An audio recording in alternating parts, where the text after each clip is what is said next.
It's Kate. And Oliver Hudson.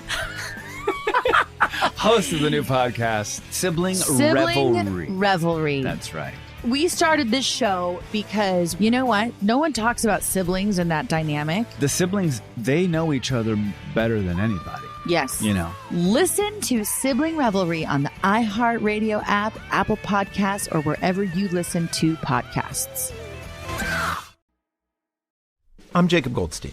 I used to host Planet Money. Now I'm starting a new show. It's called What's Your Problem? Every week on What's Your Problem, entrepreneurs and engineers describe the future they're going to build once they solve a few problems. I'm talking to people trying to figure out how to do things that no one on the planet knows how to do, from creating a drone delivery business to building a car that can truly drive itself. Listen to What's Your Problem on the iHeartRadio app or wherever you get your podcasts. Episode 295, What to Do If You Have More Debt Than You Make in a Year. Welcome to the Frugal Friends Podcast, where you'll learn to save money, embrace simplicity, and live a richer life. Here are your hosts, Jen and Jill. Welcome to the Frugal Friends Podcast. My name is Jen. My name is Jill. And today we're talking about a very light topic.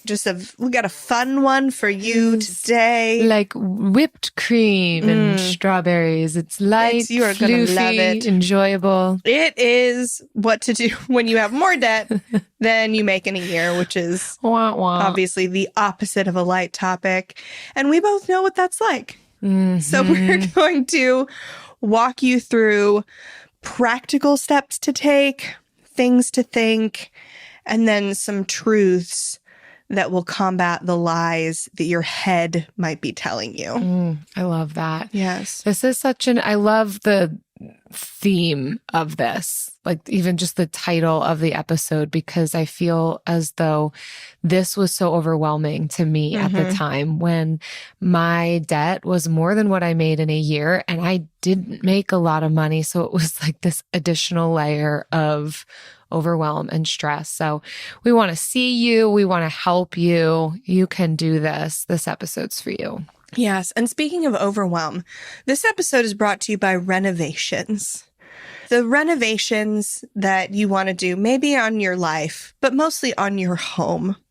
When you are trapped in a room with all of your things while your bedroom is an open garage, open to the things of the world. It's maybe really specific to your experience. Oh, yeah. Renovations. Want to renovate something? First, take a deep breath. Then open a sinking fund at a high-yield savings account like the one at CIT Bank, currently offering over 4% APY, because you're going to need every bit of cash for scope creep. Visit frugalfriendspodcast.com/CIT. Did you just make that up? Scope creep? No, I like didn't make that lifestyle up. Creep? Scope creep? No, that's a thing. I did not make that up. Oh, I've never heard it before. Yeah, scope of project. Yeah, creep. creeping. I know what you mean, but Yeah. wow. There you go. I learned something new every day. Thanks for listening, folks. I only record until I learn something. Yeah, we are contractually obligated to make these go 45 minutes. So let's keep going. Okay. If you want to queue up a few additional episodes to play after this one, if you haven't had enough, if you haven't been gobsmacked by your debt enough. I also didn't make up that word. I know. I just haven't heard that one in a long time. So we've got episode 276, which debt should you pay off first? And then episode 268, why paying off debt is important and attainable. So those are two really, really good ones to queue up for after this one. None of our episodes should leave you feeling sad. They should all leave you feeling hopeful. That's the goal. So yeah, those are a few ones to play next. Perfect. Well, let's get into these articles. The first one comes from CNBC, and it's titled, How to Stop Obsessing Over Your Debt, According to Experts. And I love the normalization in here. I think we don't realize how much other people are thinking about their finances. I know certainly for those in debt, it can become all consuming. And so this was just helpful to see some of the statistics of what most other Americans are experiencing as it relates to their finances, and hopefully help you feel validated in that, but then not leave you there. Find ways to not feel as though you're obsessing. But they reference a study, a 2019 study that came from the Ascent. Just meets your criteria, Jen. 1,007 people were just the minimum polled in this research study. And they found that when it comes to how often people are mulling over their bills, looking at it, thinking about it, I don't know, doing stuff with it, 28% said they think about the money they owe every single day. Wow. Followed by 20% who think about their debt almost every day, and another 20% who do so several times a week. That's a lot of mental and emotional space that this is taking up. And I mean, finances are a part of our daily lives. Like, we think about food every day. We probably think about some aspect of relationships every day. It would make sense that something related to finances would cross our minds. But I think they're pointing to specifically the bills, the debt, and then the stress and overwhelm. And it didn't go so far as to say like how much of the day this takes up. But if you've got debt on top of just normal financial decisions that you're making, then it's probably taking quite an emotional toll. And you're not alone in that, which, I think all of that is super helpful to recognize. And so they're going into ways now to how do we alleviate some of this stress and overwhelm and the amount of times, the frequency throughout the day that we're thinking about this. And the first tip that they give is to realize that debt is often a part of life. And I don't know that I've ever read this in an article before, this kind of permission to say, debt will be there. It's not to say, oh, well, then just don't worry about it and collect more debt. Like, I think we're all on a very similar page of we don't want this. But I think sometimes when we have this really shameful attitude about it, or we feel really guilty about the debt that we've taken on, we can cause more overwhelm and strain to our mental and emotional health than what's necessary. And so kind of taking this more neutral approach, this more kind of radical middle acceptance of debt is just a part of life. Like for most of us, we got to take out student loans. For most of us, we got to go with a mortgage when we're buying a house. Like there are these debts that are just a part of life. In today's landscape with buying vehicles, taking out a car payment is becoming more and more normalized. So I also really think this is a helpful concept, even related to bigger part, like all of life. I think there's this myth about self-sufficiency and like extreme independence. I think that really there is kind of an alongside, like we can't be completely self-sufficient in any aspect of life. We always need help and support and some level of dependence. There can be a healthy dependence, but I think that there's a little bit of a myth of being completely independent, meaning you need no one and nothing. And so I think kind of putting debt under that category of sometimes the support of a lender, a helping hand is necessary. And man, that takes a lot of shame out of it. Yeah, absolutely. I'm pretty sick of the narrative that debt is the enemy, that like we believe debt is neutral. There is no good or bad debt. And there is debt that limits your financial opportunity, and there is debt that can aid in financial opportunity.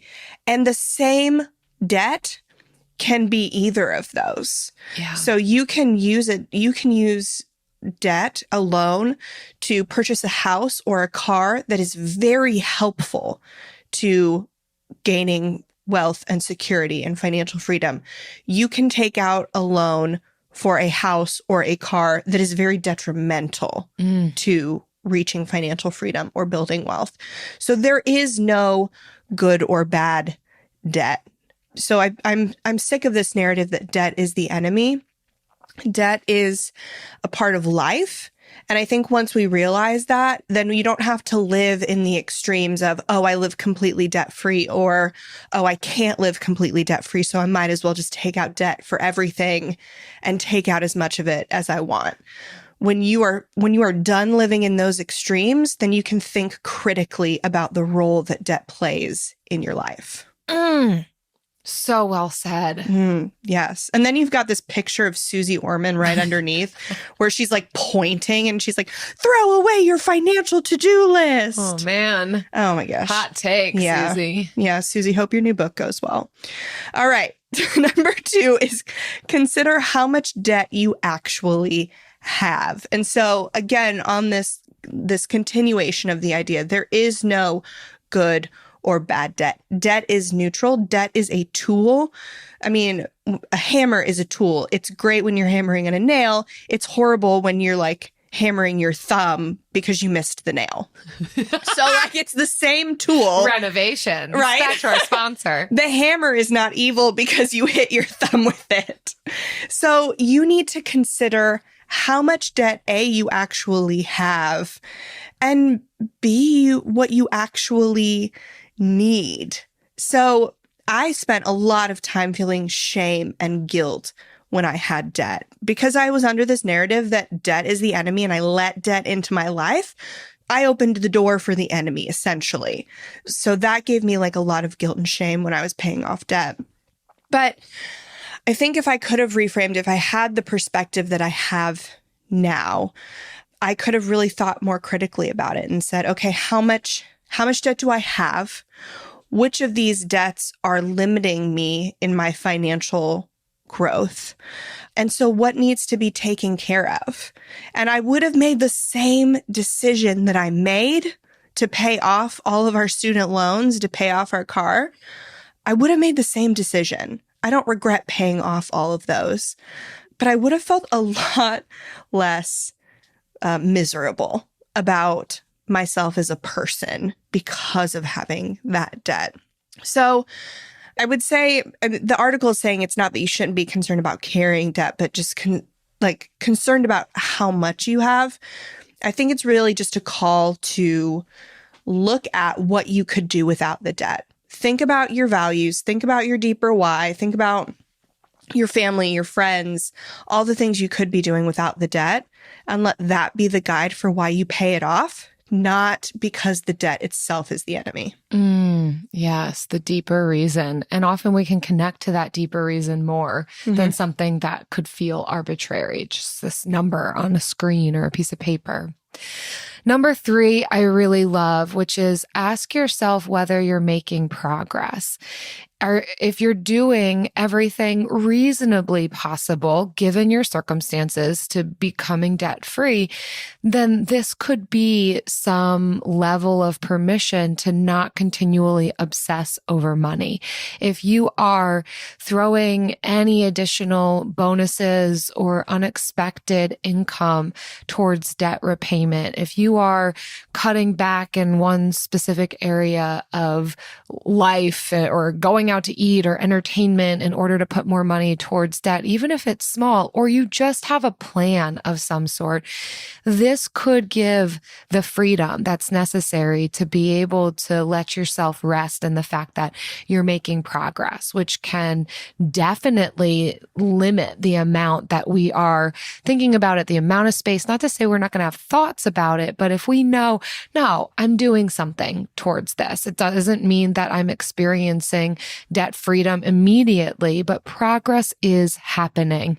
That can have a profound impact on the level of obsession that we experience. And they give examples of a mortgage payment. Obviously, we could apply this to any other type of debt payment, but they reference that if your mortgage payment is $1,200 a month and you just add an additional $100 per month to the payment, make sure it goes to the principal, then you would be making an extra payment on your house essentially by the end of the year. And just that $100 extra per month could shave off 4 years of payments and thousands of interest over the lifetime of that loan, which is massive. Like month to month, that probably wouldn't feel like a whole lot extra coming out of your bank account, but you are doing more than just the bare minimum, which we can rest in that. We're not always going to be able to do everything. And I love that's why they say within your means and with what's reasonable, having that plan in place, knowing that you're making progress can really cause some of that peace to enter in and way less obsession. Absolutely. And so the fourth and final one of how to limit this obsession and overwhelm with a big, big number on your debt is consider the why behind your debt. And so we think about the why behind why we want to pay off debt. That is something we talk about a lot. But in that, we often forget the why behind our debt. And that can cause us to feel really bad about it, a lot of guilt about it. And this was something that I experienced like very, very critically. I mean, I felt so dumb. And my debt was just student loans. And I had $4,000 on a card that I paid off very quickly. The bulk of it was student loans. And I felt so dumb for taking out these loans.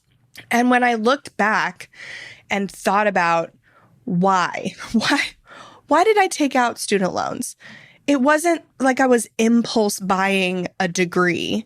I was doing something that I was studying something that I wanted to do that I don't regret studying or doing, that led me to where I am in my life right now. And all the great things that I have right now are by some degree a direct result of getting that degree.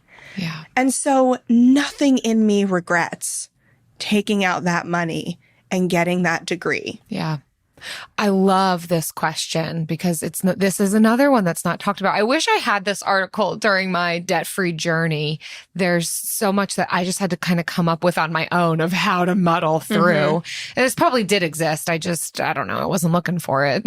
But this question of putting meaning to the debt, not just meaning to the future financial goals, can really help us to feel, again, the removal of shame. I think so much of the obsession with the debt can be very integrally connected with whether or not we feel guilt or shame over it. And we just want that gone. Like we want the guilt and shame gone, but we can get rid of the guilt and shame far before the debt is actually paid off as we begin to implement some of these mindset shifts. And yeah, I think too, we can choose whether or not we value that. I think oftentimes I knew the why for the debt and I was upset at the why. Like I got upset with myself for going to college. Like that was a waste of money. And now I'm still not making more than what I owe back in debt. But that was a mindset choice. Like I chose to not value my education. So I even needed to back up from there. I'm speaking to my past self to have valued that, because maybe I didn't feel the value of my education in that moment, but 15 years later, I'm very glad that I got my bachelor's and then my master's. And there was a reason and a benefit to that debt. I think valuing it and attaching a level of meaning to it that's going to be helpful rather than a hindrance. Yeah. And if that's not your story, maybe you actually don't love your degree, or maybe your debt is more consumer, I would still challenge you to think about the seasons and the events in your life that were a direct result of those experiences that were provided by this quote unquote debt. Yep. There's still learning that's happening. Even if you're in debt because you just wanted to go on all of the vacations, value those memories, find ways to attach meaning to that and then learn from it. How do I want to now spend my vacations in the future that aren't going to feel so overwhelming or all consuming? Yeah. AI might be the most important new computer technology ever. It's storming every industry, and literally billions of dollars are being invested. So, buckle up. The problem is that AI needs a lot of speed and processing power. So, how do you compete without costs spiraling out of control? It's time to upgrade to the next generation of the cloud, Oracle Cloud Infrastructure, or OCI. OCI is a single platform for your infrastructure, database, application development, and AI needs. OCI has 4 to 8 times the bandwidth of other clouds, offers one consistent price instead of variable regional pricing. And of course, nobody does data better than Oracle. So now you can train your AI models at twice the speed and less than half the cost of other clouds. If you want to do more and spend less, like Uber, 8x8, and Databricks Mosaic, take a free test drive of OCI at oracle.com/strategic. That's oracle.com/strategic. Oracle.com/strategic. Discover the heartwarming and hilarious world of sibling connections on Sibling Revelry with Kate Hudson and Oliver Hudson. You might be asking yourself, what is sibling revelry? Yeah, well, we just made it up. They'll have some laughs and maybe inspire some people along the way with universal tales of what it's like to grow up with brothers and sisters. We're full-blood siblings, the only full-blood sibling. In our family. Well, not in the world. I mean... No, in the whole world. That's just it. Like, no one... Dive into family tales and explore the human mind with guests like Joel and Benji Madden. And it's fun because we've decided to open it up, to really like all kinds of different siblings. And it's going to be an awesome season. It's more than a podcast. It's a celebration of the ties that bind us. Listen to Sibling Revelry with Kate Hudson and Oliver Hudson on the iHeartRadio app, Apple Podcasts, or wherever you get your podcasts. Oh, beautiful. I'm so glad these articles are being written. Yes. Okay, so this next article comes from, The Motley Fool.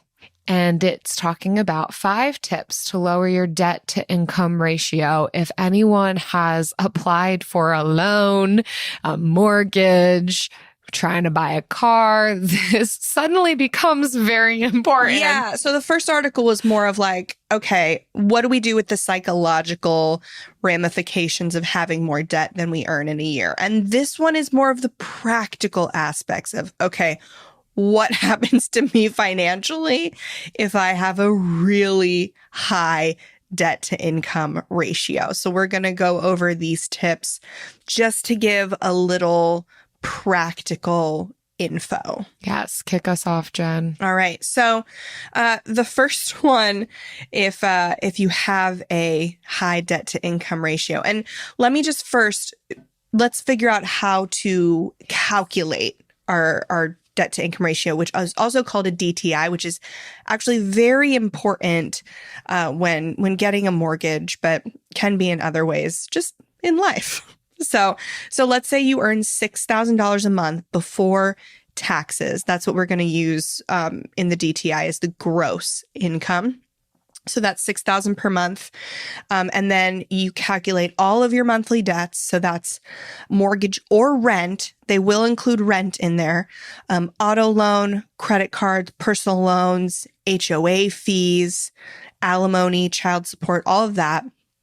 And say that adds up to $2,500. So to calculate your DTI, you divide $2,500 by 6,000. So debt divided by income, gross income, and then multiply by 100. So 2,500 divided by 6,000 is 0.416 times 100. That's 41.6%. So the ideal debt to income is, let's see, I think it's about 36% is the quote unquote acceptable ratio. Anything higher and lenders begin to worry. If you're at a 50% DTI, you will not be able to get a mortgage unless you have some creative financing strategy. So you've got to stay below 50, which in our example, if you earn $6,000 before taxes and your debts are $3,000, so just $500 more, then you've really very limited as to what you can do if you're trying to buy a house. So we are trying to stay below 36% debt to income ratio. So if you find yourself, I would say anywhere above 30%, it should be your goal to really work on this, especially if you're trying to buy a house. And the first way you would do that is to pay down high balances.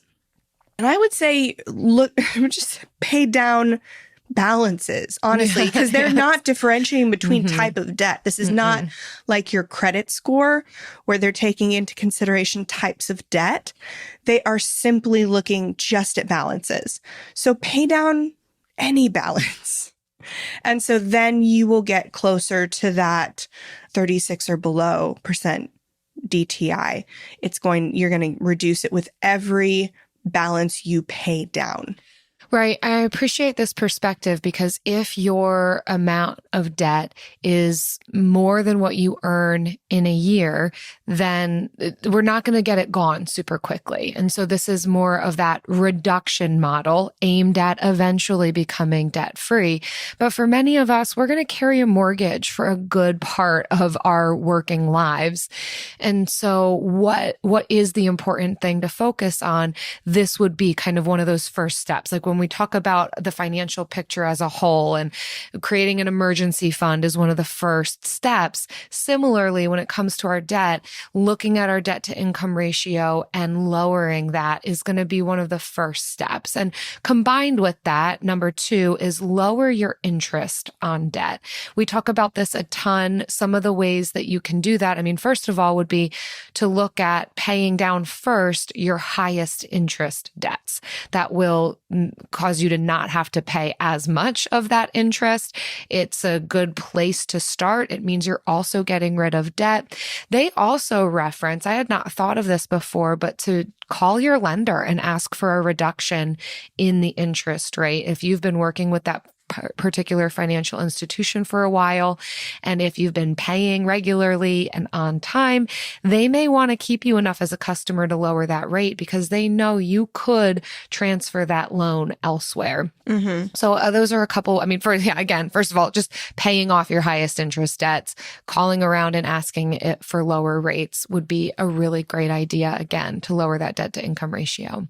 Yeah, it does say consider getting a personal loan or a credit card to lower these. But I think the main reason you would focus on lowering your DTI is to get a house, and they don't want to see you opening anything new in the last 6 months. So I wouldn't agree with that advice, but I would say normally we're neutral on debt avalanche versus debt snowball to pay off debt. I would say if your goal is to get a house pretty soon, to go more with the debt avalanche, because you're going to be able to lower your debt balance a little quicker. It doesn't give you the psychological thrill that the snowball will, but we're looking to make a decision that will be largely based on math. And so this would be the time to use a math tool to get that down lower. So this would be a place where we would favor the avalanche over the snowball. Third is to put credit cards on ice. And so they are metaphorically. They are literally saying some people have found that freezing their credit cards in a literal block of ice provides them with the time they need to talk themselves out of unnecessary purchases. So you can do that, but I think especially now that most of our credit cards are saved on our computer, this becomes less advantageous. And I think just locking them. So you can go into Chase, Bank of America, whatever, and lock the card. It shouldn't impede any recurring payments that come out, but any new payments, any things like that. But double check with your bank. So this is a very good strategy if you need some extra barriers to stop going into debt. Yes. The next tip for lowering your debt to income ratio is to implement a 24-hour rule. And I will argue that this is a great one for all of us. This is just a little frugal principle of being patient, giving ourselves margin and space in between wanting to purchase something and actually purchasing that item. But particularly when we are in debt payoff mode, not spending additional money that we don't need to spend is going to be really helpful. It's going to free up a lot of those finances to be able to put as much money towards the debt as possible. And so with the 24-hour rule, it's if you want to purchase anything, and I would add anything that's outside of what you have to buy, your food, your bills, your housing and transportation, things that you have planned for to spend on, things above and beyond that. This is really interrupting impulse spending. It's just one of those things that we can implement a rule for ourselves to wait the 24 hours, allow ourselves time to think through, do I actually want to purchase that thing that I just saw in the store? Is it actually going to solve a problem, improve my life? Is it a necessary thing, or would it be more advantageous for me to put whatever money I was just about to spend on that item towards my debt? Or again, for those who are even debt free, towards any other financial goal.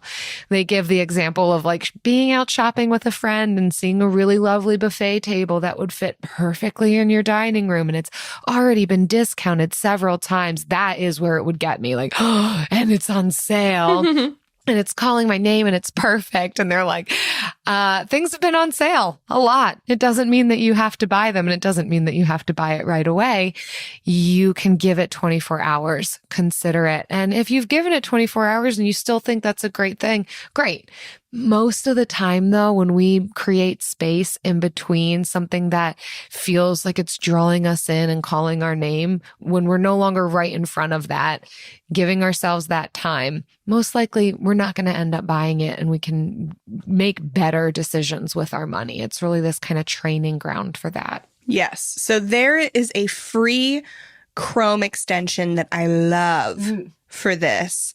And it's called Icebox. It's by finder.com. And you can just go in and Google Icebox by finder.com, and you'll get the page straight to the Google Chrome extension. I don't think it has any other extensions for any other browsers, but if you use Chrome, it's so wonderful. It replaces buy now buttons on popular e-commerce stores with a put it on ice button.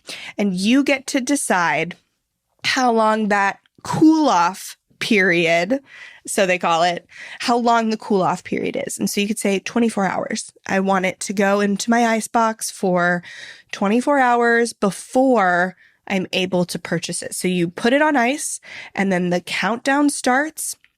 It goes into your icebox, and then 24 hours later, that button changes back to an add to cart button. People love putting stuff on ice, putting your credit cards in your freezer, putting purchases in a fictional icebox on the computer. So yes, after that cooling period, you can decide if you still want it or you can discard it. And I think it's wonderful. You can, of course, turn it off. It's not going to limit you, if you do need something in an emergency, but most things are not.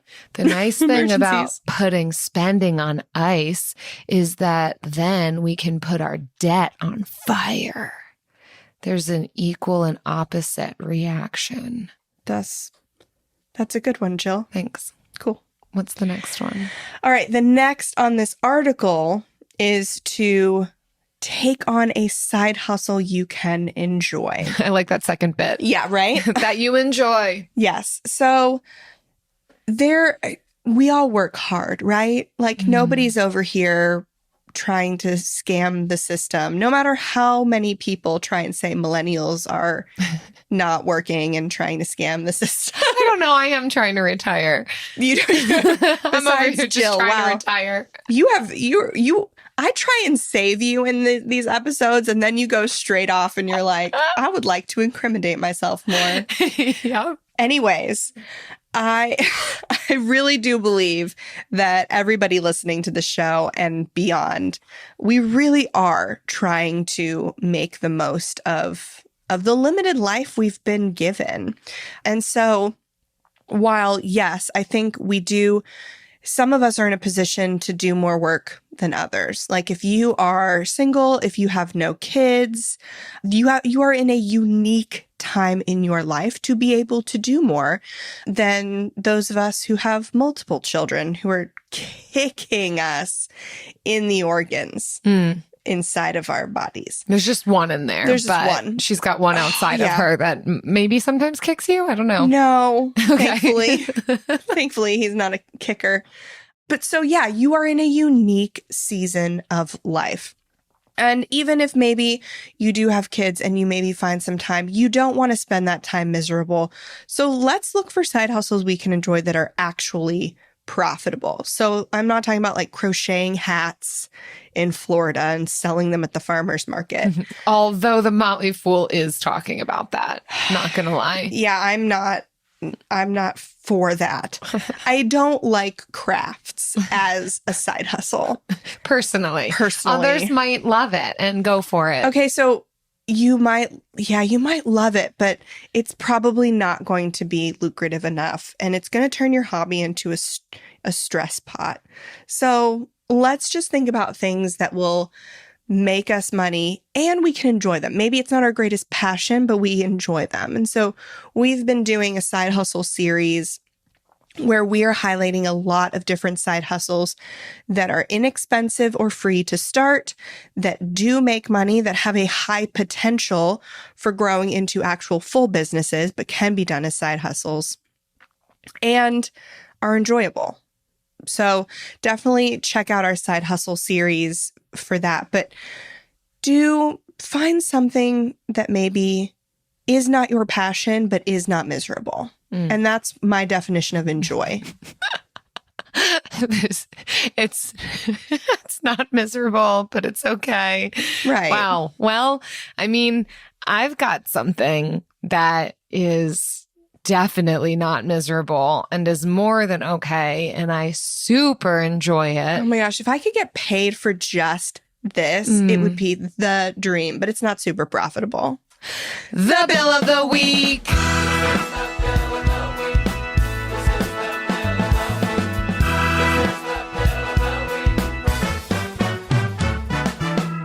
That's right. It's time for the best minute of your entire week. Maybe a baby was born and his name is William. Maybe you paid off your mortgage. Maybe your car died and you're happy to not have to pay that bill anymore. Duck bills, Buffalo Bills, Bill Clinton. This is the bill of the week. Hi, Jen and Jill. My name is Amanda. I'm from the Dallas-Fort Worth area, and I want to tell you about a bill that I think is really fabulous. We started getting these bills in 2021.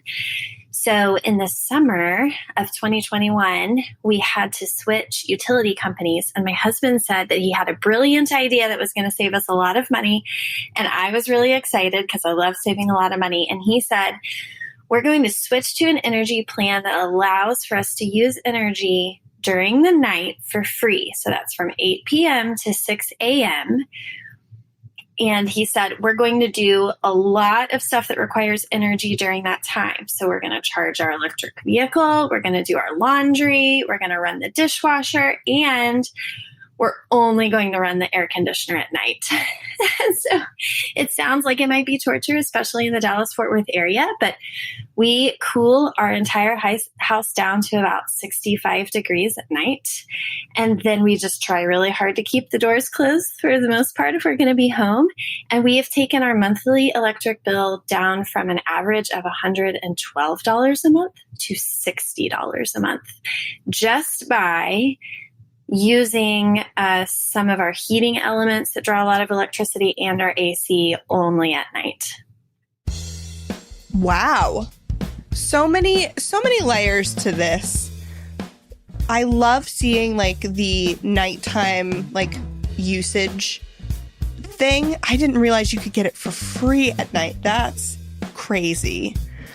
Also, yes, the idea of not running the AC in Dallas scares me. Your electric company did not see you coming. They didn't see you coming. They didn't anticipate Amanda over here not using her AC during the day. But oh my gosh, cutting it by, what is that, $50 a month? I'm shocked actually at your electric bill, even doing all of these changes. Yeah.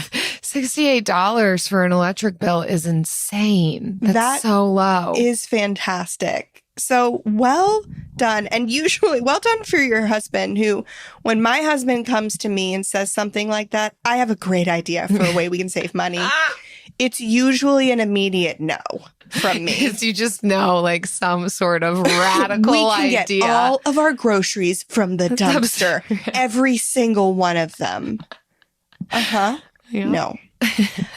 But yours actually had an idea and you got on board and it worked out. So congrats, Amanda. Well done. If you all listening have some story about not using your utilities, even when you really, really are quite hot. Night laundry. You're doing night laundry. You're doing night dishes. Oh my gosh. If you're doing night laundry, give us a call, like on the Nightline. It's the same line. It's still the same line, but you can call it Nightline. Oh, you know the drill. frugalfriendspodcast.com/bill. Leave us your nighttime or daytime bill. Discover the heartwarming and hilarious world of sibling connections on Sibling Revelry with Kate Hudson and Oliver Hudson. You might be asking yourself, what is sibling revelry? Yeah, well, we just made it up. They'll have some laughs and maybe inspire some people along the way with universal tales of what it's like to grow up with brothers and sisters. We're full-blood siblings, the only full-blood sibling. In our family. Well, not in the world. I mean... No, in the whole world. That's just it. Like, no one... Dive into family tales and explore the human mind with guests like Joel and Benji Madden. And it's fun because we've decided to open it up, to really all kinds of different siblings. And it's going to be an awesome season. It's more than a podcast. It's a celebration of the ties that bind us. Listen to Sibling Revelry with Kate Hudson and Oliver Hudson on the iHeartRadio app, Apple Podcasts, or wherever you get your podcasts. From the studio who brought you the #1 podcast, The Piketon Massacre, this is Murder 101. A group of high school students started a project to research a string of unsolved murders. Those murders happened in the mid-1980s. He's out there doing stuff. He just didn't stop. Everything that the students predicted through their profile turned out to be accurate. Redhead killer profile. Male, Caucasian, 5'9" to 6'2", 180 to 270 pounds. Unstable home, absent father and a domineering mother. Right-handed, IQ above 100, most likely heterosexual. There is no profile of this killer except for the ones the students created. Just because some of these women no longer have people to speak for them does not mean that they deserve to not be spoken for. What if this guy's still alive? What if he comes after us? I said, are you going to kill me? And he said, yes. Listen to Murder 101 on the iHeartRadio app, Apple Podcasts, or wherever you get your podcasts. And now it's time for the lightning round. Pew, pew. Pew. All right. Today's lightning round question. How did you overcome the overwhelm of having more debt than you earn in a year? Jill? I overcame it by paying it off. Yeah. I mean, honestly, that is the ultimate overcome. And it does feel really amazing. But many of you know that I had about it was $36,000 of student loan debt. It was about $56,000 of debt that took us 7 years to pay off. So that was a decent amount of time, and it had to do with not making that much income in a year, even household income. And so it really was doing this thing for the long haul, which took a lot of intentionality in taking hold of my thoughts, not letting them run wild. There is a concept within mental health therapy of compartmentalizing various things that might be stressful or anxiety producing or overwhelming, and giving ourselves space to think about it, but then also identifying when, okay, that's enough time and space that I've given my thoughts to. And I'm going to even visualize putting that topic in a box and putting it on the bookshelf. It's still there. I can revisit it whenever I want. I can take it out, look at it, open up the box, but then it's going to go back on the shelf. It's not going to remain open, all the contents of it sprawled everywhere, impacting and taking up space in other aspects of my life. I think that was really helpful. And we did talk about this in the articles, but it was really helpful for me to know that I had a plan, having looked at it, knowing what the debt is, how am I going to attack it? How long do I think that's going to take? How much money can I put towards it monthly? Committing to myself that if I do earn extra income, I'm going to put this much more percentage towards it. And so there was active effort happening. I was thinking about it quite a bit, but I think over those 7 years, I did get better and better at taking hold of those thoughts. And when they would be intrusive, reminding myself, I have a plan for that. And the plan is going pretty decent. This will be gone eventually. Okay, thoughts in a box on a shelf. I'm moving on. That's great. I love that. How about for you, Jen? For me, it was really having the partnership of my husband. And I know that we don't want to say that a lot because we don't want to isolate our single listeners, but I think there are a lot of different tools you can use as a single person. But I think if you are married or partnered, you almost have no excuse if you have a partner on board. Like, there's just no excuse. Like, the teamwork aspect of this is invaluable, and you should take advantage of it. It goes both ways, I think. Sometimes you've got the not getting on board, and that's a challenge of, the couples. But when you are both on board, then it's a benefit to be able to work together. And I wasn't on board, and Travis really helped me get on board. And one of the reasons I wasn't on board was because of how big the debt was. I put it off for years and years because I had $50,000 of debt, and I was making probably about $40,000 a year. And so I just put it off. And then I said, when I get a second income, then I'll pay it off. And then I was about to get that. And I was like, no, actually, I want to live life now. Like, I've just been quote unquote broke for so long. And so I wasn't going to do it. Scope creep. Right. I don't know. Not lifestyle creep, scope creep. Good try. So I was the partner that didn't want to get on board. And it really took Travis reminding me of the things that were going to be possible if I did get on board, making it about me and the things I wanted to do and accomplish, and how much easier it would be if we just did this one thing, how much easier everything else I wanted would be. So he really made it about me. And I love me. So that really got me on board. And so tip for anyone married to someone who loves themselves. Yeah. Make it about them. So it was that really helped. It was that support and encouragement, and knowing I would have somebody on my team when things got hard, and that he followed through and was always there.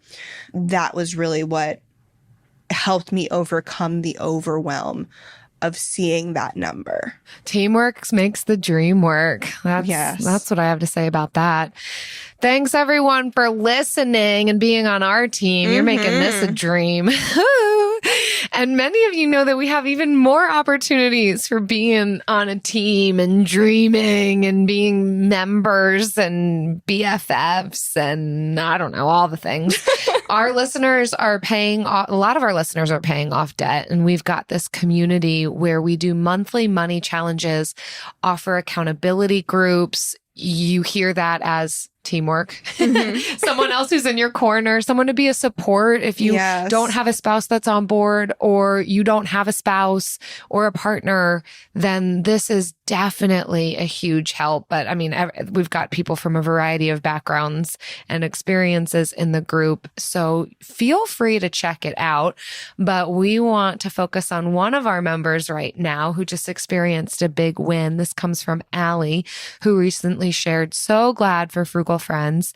I am on a lot of medical payment plans. Seems like it never ends. I paid one of them off last month by submitting the final 2 payments and marked off on this month's budget that it was already paid. Thanks to the podcast, I've been tracking my expenses and I'm so glad. Today I noticed that I was charged again because the payment plan hadn't actually stopped auto drafting." Oh, that's so annoying when that happens. "In the past, I probably would have just seen the charge and figured I owed it." Allie, congratulations. You're on top of it. That's that, like, being aware of your finances, having a plan. It's not chaotic. And now that's money back in your pocket for someone else's mistake. But now you can put that money towards your other bills, which is amazing. Well done. Absolutely. Thank you all again for listening. If this membership sounds like something you really want to be a part of, where we have all kinds of courses, interviews, challenges, and so much more, it is fun because if it's not fun, it's not Frugal Friends. Visit frugalfriendspodcast.com/club. Check it out. See you next time. Frugal Friends is produced by Eric Sirianni.